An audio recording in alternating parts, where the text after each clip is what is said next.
awal itu setelah kita melakukan download itu di email kita akan otomatis masuk karena ini bebarengan dengan kita melakukan download form SPT-nya dengan pengiriman kode verifikasi ini bebarengan.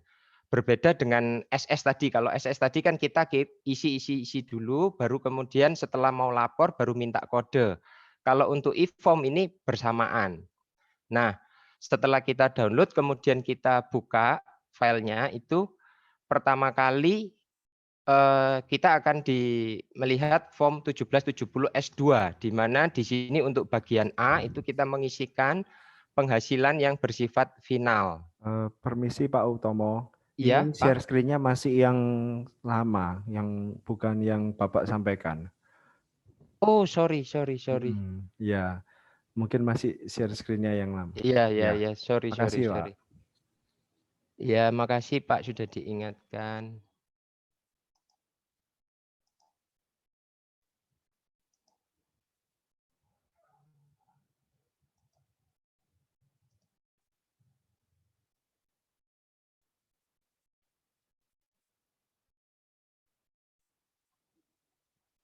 Nah, ini untuk 1770 S2 ini kita isikan untuk pendapatan yang dikenakan PPh final apa saja. Nah, ini diantaranya bunga deposito, hadiah undian, dan lain-lain ini nanti bisa dibahas lebih detail.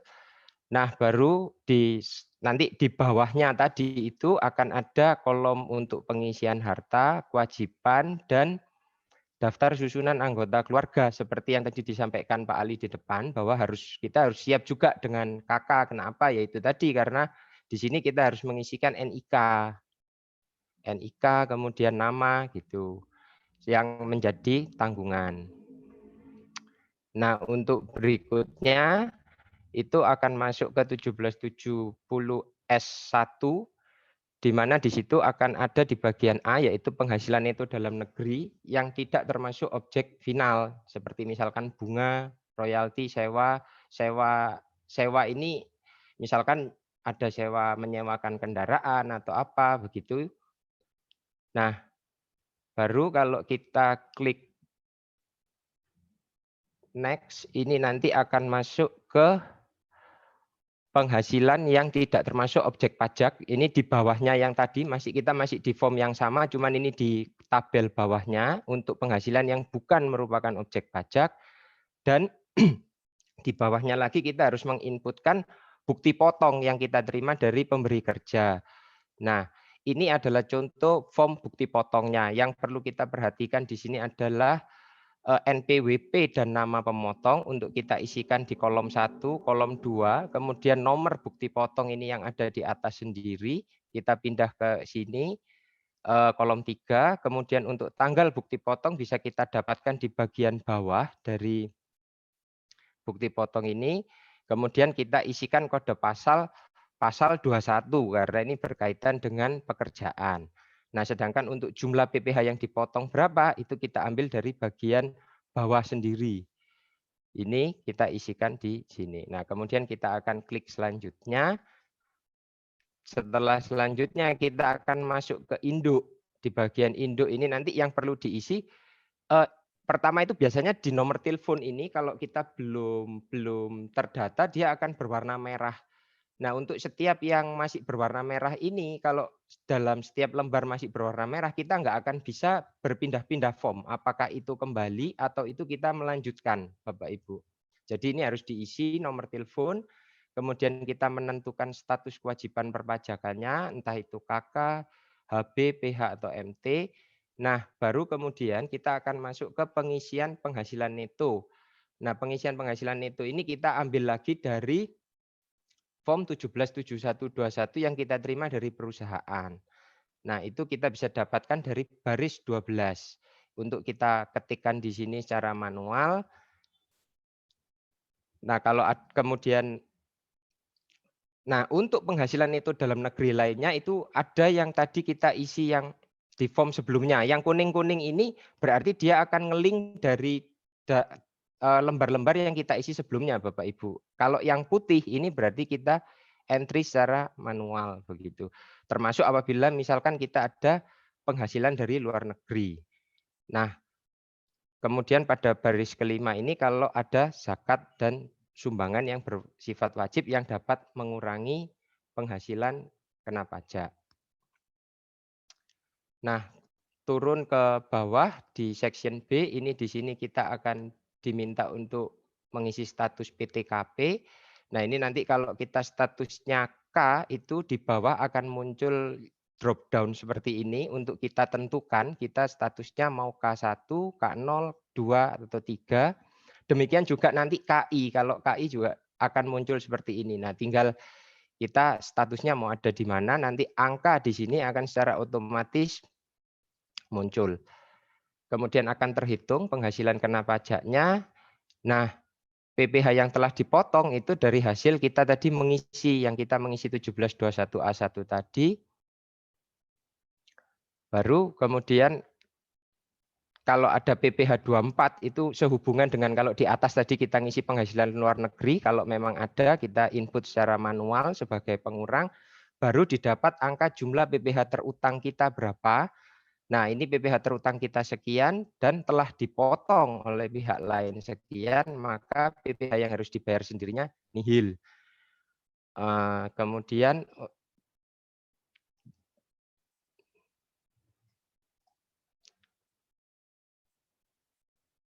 nah, baru kita masuk ke berikutnya, turun ke bawah. Karena kita nihil berarti tidak ada perlu kita mengisi tanggal pelunasan PPh, tidak perlu menentukan lebih bayar. Kemudian angsuran tahun berikutnya juga dia otomatis akan nol. Nah, yang mungkin perlu diperhatikan di sini, ini kita harus mencentang ini Bapak Ibu, karena nanti kita harus melampirkan bukti potong 1721A1 tadi. Gitu. Nah, kemudian kita isikan tanggal laporan. Nah, tanggal laporan ini juga gitu. Biasanya ini defaultnya dia akan merah. Kalau kita lupa kemudian kita klik selesai, dia enggak mau begitu. Nah, jadi setelah diisi baru kemudian kita klik selesai. Ini adalah lembar submit-nya. Di lembar submit ini kita bisa kembali lagi. Jadi di lembar submit ini kita bisa memilih saya mau kembali ke induk atau ke lampiran 1, lampiran 2, misal untuk melakukan pengecekan ulang dan lain sebagainya begitu. Nanti setelah kita pilih kita klik buka. Nah, baru nanti kita melampirkan bukti potong kita. Nah, bukti potong kita nanti ya ini kita klik unggah lampiran, nanti akan muncul browser, baru kita cari filenya ada di mana, file PDF kita dari bukti potong tadi. Kemudian kita pilih, kita lampirkan, baru kita buka email kita karena tadi ketika kita mendownload form ini bersamaan dikirimkan emailnya. Nah, dari situ kode kita masukkan. Nah, sebagai untuk form 1721A1 itu waktu kita terima fisik dari perusahaan sebaiknya harus di-scan dalam bentuk PDF ya Bapak Ibu, dan filenya tidak boleh lebih dari 40 mega. Nah, dan kalau bisa diberi nama NPWP supaya sama nanti karena nama depan dari file 1770S itu depannya itu NPWP kita gitu. Jadi supaya memudahkan. Nah, kalau baru nanti kita klik submit, dia akan lapor, otomatis lapor. Setelah lapor kita buka di email kita akan dapat bukti penerimaan elektronik seperti ini. Gitu. Nah, demikian kiranya presentasi yang dapat saya sampaikan. Mungkin bisa masuk ke sesi hari.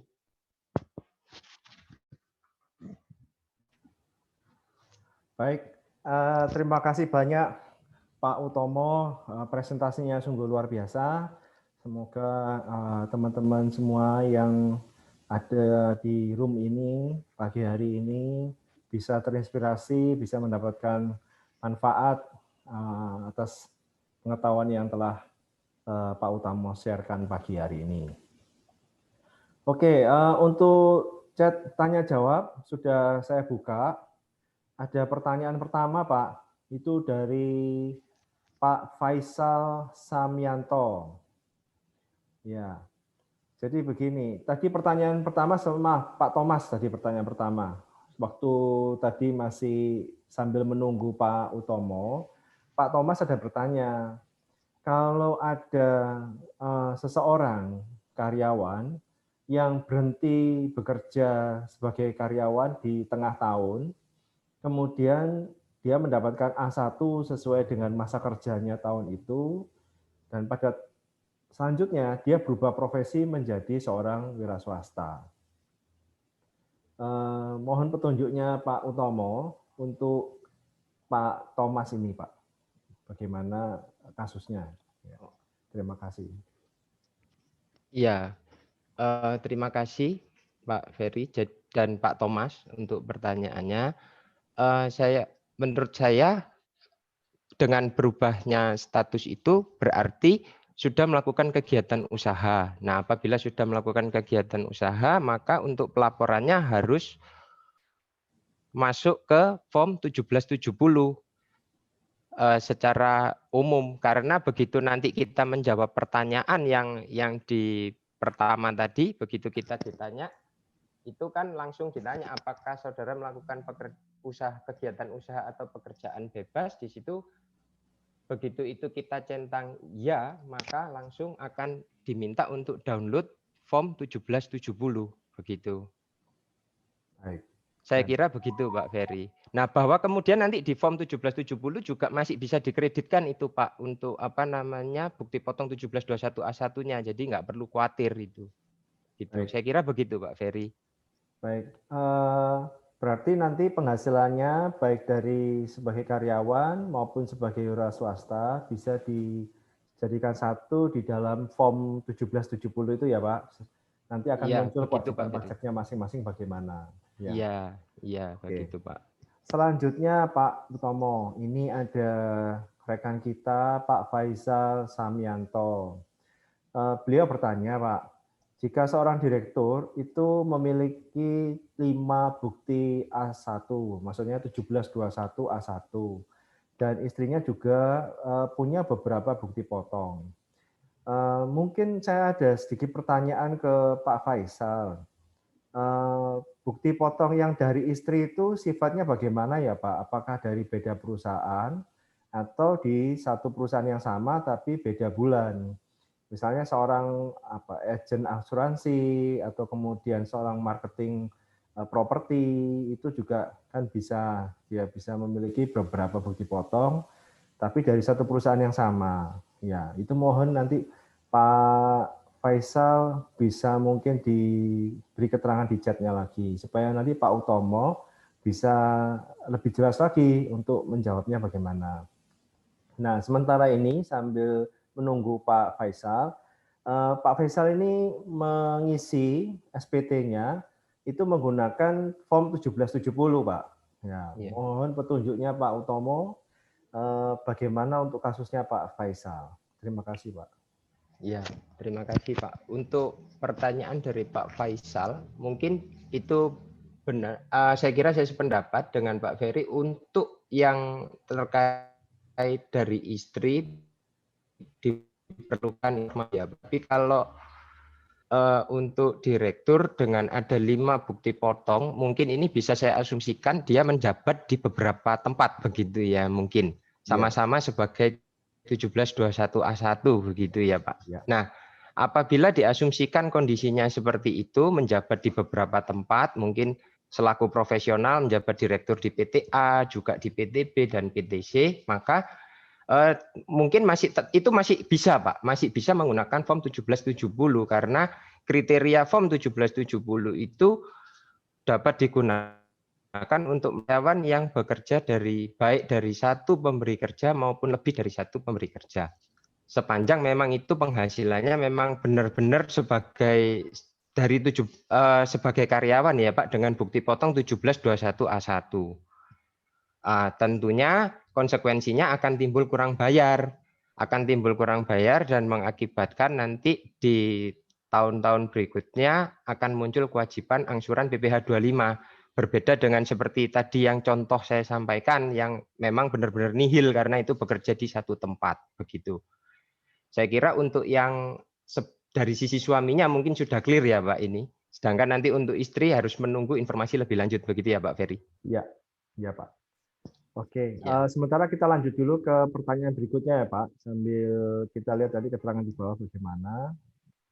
Ini Pak Faisal, oh ini Pak Faisal memberikan keterangan beda perusahaan Pak buat istri. Jadi beberapa bukti potong juga dan beda perusahaan juga. Ya. Berarti bisa disimpulkan ini kondisi istri sama dengan kondisi suami begitu ya Pak? Merupakan pekerja profesional gitu, dia bekerja di banyak tempat begitu dengan bukti potong beberapa 1721A1 begitu. Nah, kalau seperti itu maka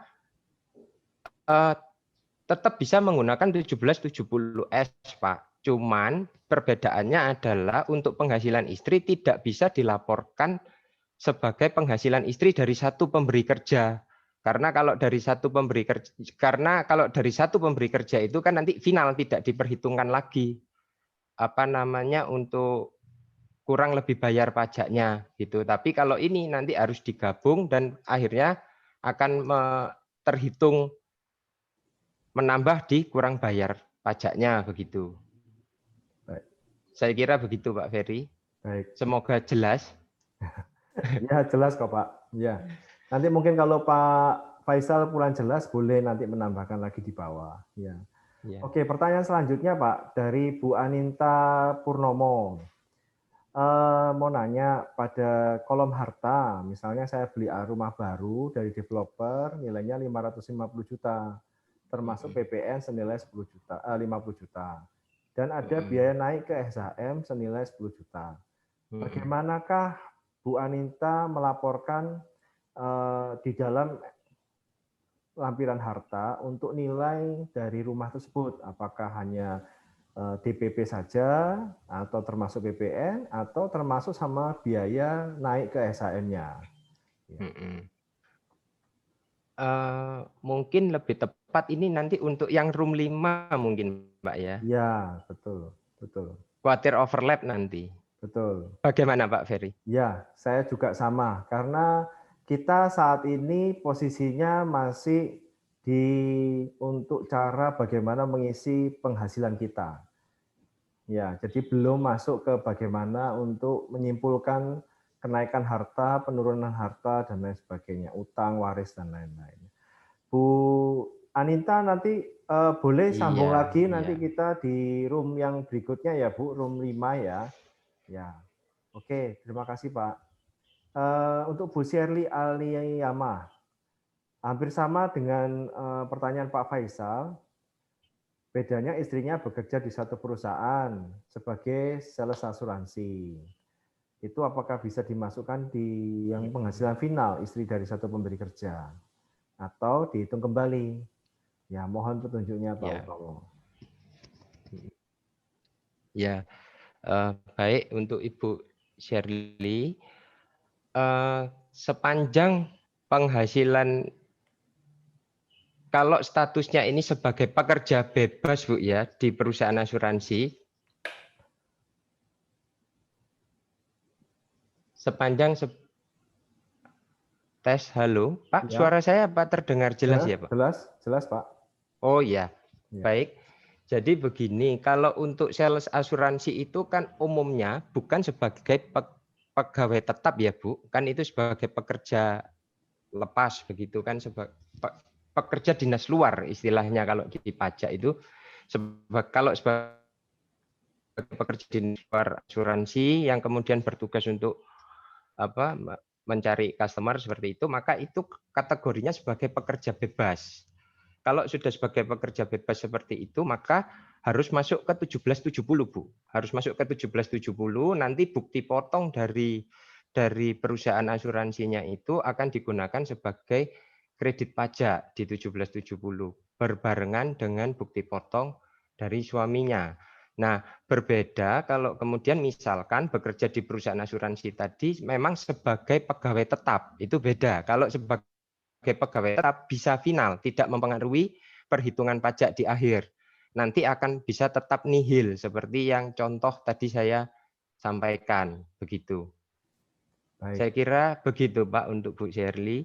Baik, terima kasih Pak Utomo. Ada pertanyaan dari Bu Ciwi, bagaimana caranya masuk room 5? Room 5, mohon maaf Bu, belum dibuka. Nanti room 5 dibuka, begitu pembahasan dari masing-masing room 1, 2, 3, 4 itu selesai, baru diarahkan untuk peserta masuk ke room 5. Ya. Nah, untuk jam 10.45, room 5 baru mulai dibuka. Ya, jadi mungkin kalau mau discuss bisa silakan pilih lagi untuk breakout room-nya, pilih ke room 5. Ya. Oke, ada pertanyaan dari Bu Ayu, ini kurang 5 menit, nanti agak dipercepat ya Pak. Nanti. Seorang direktur wanita, NPWP-nya terpisah dengan suami, bagaimana pelaporannya? Ya, jadi apabila memang memilih untuk terpisah, berarti Bu Ayu harus melaporkan sendiri SPT-nya, jadi harus lapor sendiri. Kemudian nanti akan memilih status MT di dalam ininya, di dalam status perpajakannya. Sebentar saya share screen ya Pak, mungkin biar lebih enak. Silakan Pak.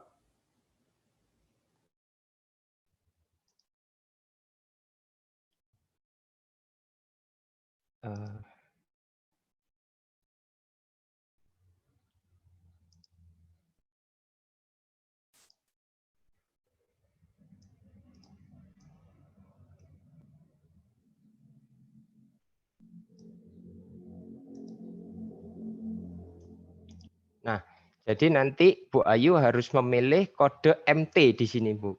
Nah, ketika kita memilih kode MT di sini, maka secara otomatis nanti kita diminta untuk melakukan input NPWP suami. Begitu. Nah, konsekuensi dari memilih status MT adalah setelah nanti kita akan diminta untuk mengisi form penggabungan penghasilan suami dan istri. Untuk kemudian dihitung bersama, digabung penghasilannya, kemudian dihitung bersama keseluruhan kewajiban perpajakannya, begitu. Baru kemudian nanti diproporsional mana yang menjadi kewajiban istri, mana yang menjadi kewajiban suami, begitu. Nanti otomatis status PTKP-nya itu akan berubah menjadi KI. Begitu, akan berubah menjadi KI. Nanti di dalam form MT itu akan diminta untuk menentukan berapa status PTKP untuk suami, berapa status PTKP untuk istri. Nah, yang untuk istri itu tentunya hanya untuk dirinya sendiri, biasanya begitu. Jadi misalkan ada anak 2, berarti kan status di suaminya nanti ikut sebagai K2, kemudian untuk istrinya dengan status TK 0 begitu. Nah, nanti akan digabung, kemudian baru akan dihitung keseluruhan kewajiban perpajakannya, baru dibagi proporsinya mana yang merupakan tanggungan istri, berapa yang merupakan tanggungan suami. Saya kira begitu, Pak Ferry. Baik Pak Utomo. Pak Utomo, ini pertanyaannya itu juga berlaku untuk Ibu Praba Cahyarini, di mana statusnya sama, suami istri sama-sama bekerja sebagai pegawai, masing-masing punya NPWP.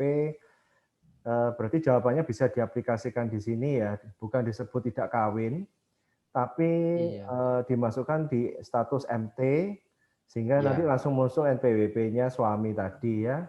Itu ya Pak? Ya, boleh. Oke. Itu Bu Mungkin Praba. boleh saya tambahkan sedikit, silakan, Pak. silakan. Untuk status pemisahan ini kan sebenarnya ada MT, ada PH ya Pak. Kalau PH itu lebih disebabkan karena adanya perjanjian pisah harta kan begitu. Iya. Tapi kalau MT memang tidak ada apa-apa ya hanya ingin melakukan secara sendiri-sendiri. Mungkin begitu Pak. Baik. Biar untuk memperjelas saja. Ya, terima kasih Pak Ferry, silakan. Ya, jadi perbedaan antara PH dengan MT ya, karena formnya kan sama, cuma maksud dan tujuannya agak sedikit berbeda. Iya Pak. Oke, lanjut lagi untuk yang pertanyaannya Bu Leni. mau nanya, kalau ada selain penghasilan dari satu pemberi kerja juga, ada penghasilan dari properti yang disewakan, apakah pelaporan menggunakan form 1770S dan penghasilan dari sewa tersebut diisi di bagian mana? Ya, silakan Pak Utomo. Ya, baik Pak. Jadi kalau untuk ini, untuk terkait dengan 1770S-nya, enggak apa-apa masih bisa menggunakan 1770S karena sebagaimana di sini kan disampaikan mempunyai penghasilan dari satu atau lebih pemberi kerja dan penghasilan dalam negeri lainnya serta penghasilan yang dikenakan PPh final dan atau bersifat final. Jadi tidak apa-apa menggunakan form 1770S terkait dilaporkannya di mana ada di sini. Di sini nanti dilampirkan di form 1770S Romawi 2 bagian A nomor 8. Tadi sewa ya Pak Ferry pertanyaannya, maka dilampirkan di sini di baris ke-8 sewa atas tanah dan atau bangunan, dasar pengenaan pajaknya diisi, brutonya nilai sewanya itu berapa? Misalkan 100 juta, di sini akan diisi 100 juta, kemudian di sini diisikan jumlah PPh-nya begitu. PPh-nya 10% ini dari brutonya diisikan 10 juta. Begitu. Nah, 10 jutanya ini yang biasanya harus kita bayarkan sendiri atau dipotong oleh pihak penyewa. Kalau memang pihak penyewanya merupakan pemotong. Kalau kita ternyata oleh yang bukan pemotong, maka kita wajib membayarkan sendiri. Itu paling lambat tanggal 15 bulan berikutnya setelah kita menerima uang sewanya. Begitu.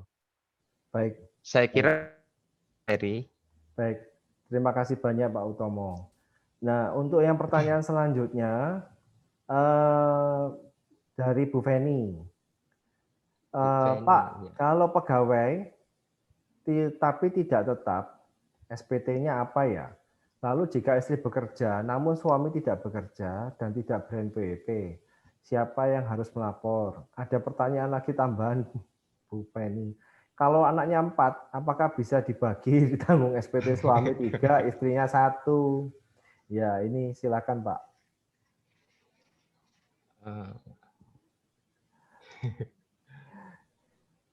Kalau pegawai tapi tidak tetap pakai SPT apa?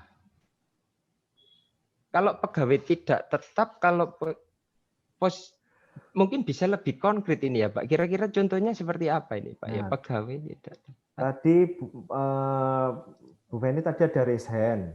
Iya. Bentar, Bu Feni-nya masih di sini enggak? Oh masih. Ya Bu Feni silakan untuk bisa di-unmute. Ya Pak, sudah saya unmute Pak. Ya silakan. Boleh videonya dinyalakan Bu? Lagi di luar Pak, lagi di luar takutnya nggak enak Pak background-nya. Nggak apa-apa. Oke, silakan Bu kalau gitu. Silakan pertanyaannya gimana? Jadi gini, dia itu kan pegawai Pak, tapi bukan pegawai tetap. Kalau pegawai tetap kan dapat 1721A1 Pak. Kalau misalkan tidak tetap kan ada bukti potongnya Pak, tapi yang tidak tetap itu loh Pak. Berarti tidak dapat PPh 21 ya? Ada PPh 21, tapi beda Pak bukti potongnya. Oh, oke. Pekerja tidak tetap ini kalau boleh dibahas lagi, jenis pekerjaannya apa ya? Yaitu marketing, Pak. Marketing, ya. Oh, oke. Berarti komisi ya, based on komisi. Ya, ada gaji, ada komisi juga. Oh, ada gaji? Ada. Gajinya enggak tiap bulan tapi? Gajinya tiap bulan, Pak. Jadi marketing gimana sih? Kalau di sini kita sebutnya marketing ya, Pak ya. Mungkin kalau bahasanya mungkin ada staf penjualan gitu, Pak. Jadi dia di dalam office juga kerjanya. Kalau jualan tuh by phone gitu kan. Ngantor juga Pak tiap hari. Ya, silakan Pak Utomo. Mungkin ada yang diperjelas lagi atau bagaimana? Iya. Ya, saya kira saya sudah paham kurang lebih gambarannya. Memang di lapangan agak beberapa kali sih menemui seperti itu, Pak. Gitu. Jadi kalau untuk kondisi seperti itu, Bu, itu biasanya bukti potongnya ada beberapa. Kemudian seperti pekerjaan bebas itu sifatnya. Nah, kalau bukti potongnya seperti itu ada beberapa, maka perlakuannya itu sebagai pekerjaan bebas, Bu, saya kira. Jadi harus masuk ke sebagai pekerjaan bebas dan pengisian form 1770. Jadi tidak bisa karena untuk 1770S itu harus 1721 yang untuk pegawai tetap begitu, untuk pegawai tetap. Saya kira gitu, Pak. Untuk yang Bu Feni untuk status form SPT-nya. Ya.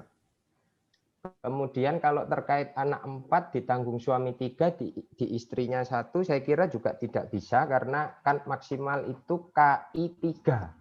Kalau seperti ini digabungkan jadi KI 4 ya. Jadi saya kira tidak bisa. Baik.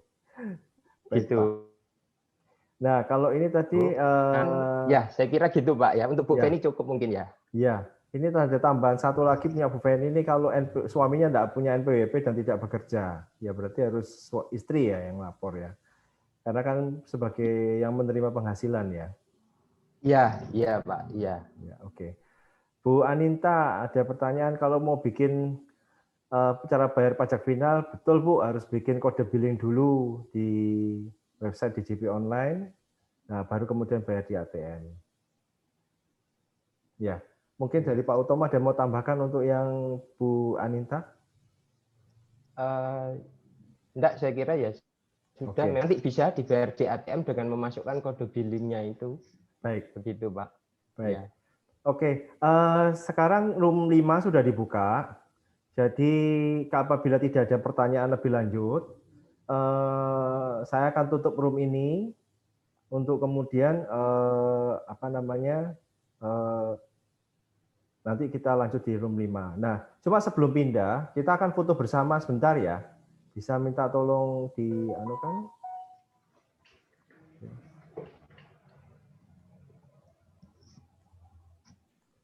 Oke. Itu mungkin ada satu yang terlibat ya Pak Ferry, dari Pak Prabacahya ini. Oh, sebentar. Prabacahya. Oh, pajak final, ya mungkin. Apa yang dimaksud dengan pajak final? Ya, Pak Praba, ya silakan. Ya. Oh, ini Ibu Prabacahya Rini. Saya maaf ini lihat ekornya Rininya. Oh iya, betul Pak. Ya maaf ya. Iya. Jadi mungkin saya jelaskan secara singkat ya Bu Praba bahwa untuk pajak untuk PPH itu ada dua klasifikasi, yaitu pajak yang dikenakan dengan tarif normal, di mana tarifnya itu diatur di pasal 17 Undang-Undang PPH. Nah, kemudian ada juga beberapa penghasilan itu yang dikenakan PPH secara final, diatur di pasal 4 ayat 2 Undang-Undang PPH. Ada macam-macam penghasilan yang dikenakan PPH final ini. Nah, nanti bisa dilihat di form yang tadi saya tunjukkan itu di bagian A 1770 S2 bagian A itu adalah penghasilan yang nantinya akan dikenakan secara final. Artinya kalau sudah dikenakan secara final itu ya sudah selesai di situ, dikenakan bruto, tidak ada perhitungan lebih lanjut. Misalkan kita nyewakan rumah 100 juta begitu, kemudian bayar PPH 10 juta, ya sudah selesai. Ya sudah selesai kewajiban perpajakannya dengan melakukan pembayaran PPH tadi begitu. Baik. Ya, saya kira begitu Pak Ferry. Terima kasih sudah diingatkan Pak. Ya. Oke. Kita foto bersama dulu ya. Silakan nyalakan videonya. Kameranya mau silakan dinyalakan. Kita sama-sama screen. Oke, sudah. Bentar ya. Saya cek dulu.